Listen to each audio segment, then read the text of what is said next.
you can even see some minor voters in the picture right there. You can see that girl in orange t-shirt, she looks like a minor.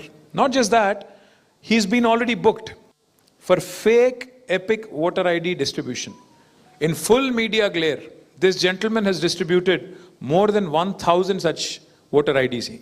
ఆయన Congress party నాయకుడు, ఆయన ఇష్టానుసారంగా అసలు ఆయనకి ఎవరు అధికారం ఇచ్చారు, అందులో మహేష్ కుమార్ గౌడ్ గారు, రేవంత్ రెడ్డి గారికి, రాహుల్ గాంధీకి ఓటర్ ఐడితో ఏం సంబంధం, డిస్ట్రిబ్యూషన్తో కాంగ్రెస్ పార్టీకి ఏం సంబంధం, ఆయన ఇష్టం వచ్చినట్టుగా ఓటర్ ఐడి డిస్ట్రిబ్యూషన్ అని పెట్టుకొని అక్కడ మీరు చూస్తే ఆ ఓటర్లందరినీ కూడా పిలుచుకొని, మరి వాళ్ళు ఓటర్లా ఫేక్ ఓటర్లా వాళ్ళు ఎవరో నాకు తెలియదు, మరి ఎలక్షన్ కమిషన్కి తెలుసో లేదో కూడా తెలియదు, చూస్తుంటే కొంతమంది మైనర్ ఓటర్లా కనబడతా ఉన్నారు. మరి వాళ్ళందరినీ కూడా పిలిచి 1000 మందితో వెనకాల కాంగ్రెస్కు చేయకూడుతూ ఎలక్షన్ సింబల్ పెడుతూ మరి స్పష్టంగా మరి ఓటర్ ఐడి డిస్ట్రిబ్యూషన్లు చేయడం జరిగింది. చేసిన తర్వాత ఎలక్షన్ అధికారులు ఈయన డిస్ట్రిబ్యూట్ చేసినాయని దొంగ ఐడి కార్డులు, ఫేక్ ఐడి కార్డ్స్ అని చెప్పి కేసు కూడా పెట్టారు.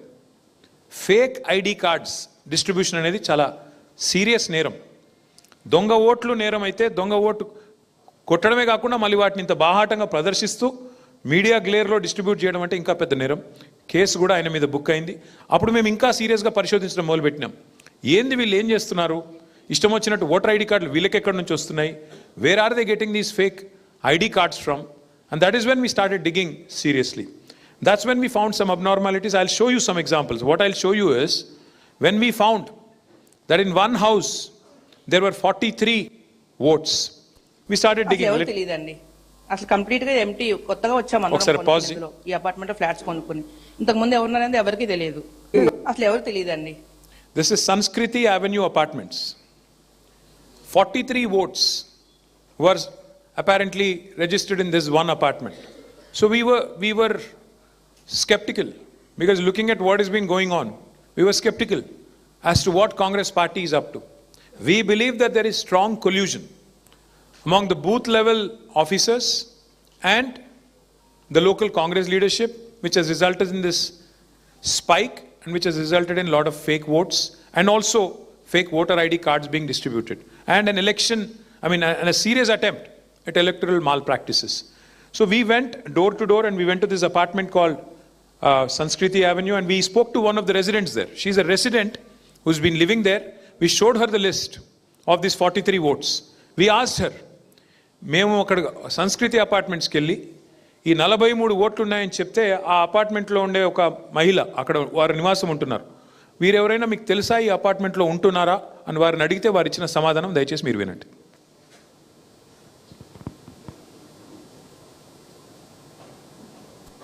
అసలు ఎవరు తెలియదండి, అసలు కంప్లీట్ గా ఎంటీ, కొత్తగా వచ్చాం అందరం కొనుక్కుని ఇందులో ఈ అపార్ట్మెంట్ ఫ్లాట్స్ కొనుక్కుని.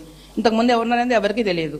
ఆల్మోస్ట్ 1.5 year నుంచి ఇది ఆక్యుపై అయింది. బిఫోర్ దట్ ఎవరున్నారు ఏంటనేది ఎవరికి ఇన్ఫర్మేషన్ తెలియదు. అందరూ నాన్ లోకల్ నుంచి వచ్చిన వాళ్ళమే, లైక్ ఈ సరౌండింగ్స్ లో నుంచి వచ్చిన వాళ్ళం అయితే కాదు. ప్రజెంట్ అయితే ఇక్కడ ఉన్న వాళ్ళు అయితే, ఈ లిస్ట్ లో ఉన్న వాళ్ళు అయితే ఎవరు లేరండి. సో ఎవరికి తెలియదు అపార్ట్మెంట్ లో ఈ బిల్డింగ్ ఉన్న వాళ్ళు. అండర్ కన్స్ట్రక్షన్ నుంచి చూసాం అందరూ, ఇక్కడ వచ్చిన వాళ్ళందరూ కూడా కన్స్ట్రక్షన్ లో ఉన్నప్పుడే వచ్చి చూసాం.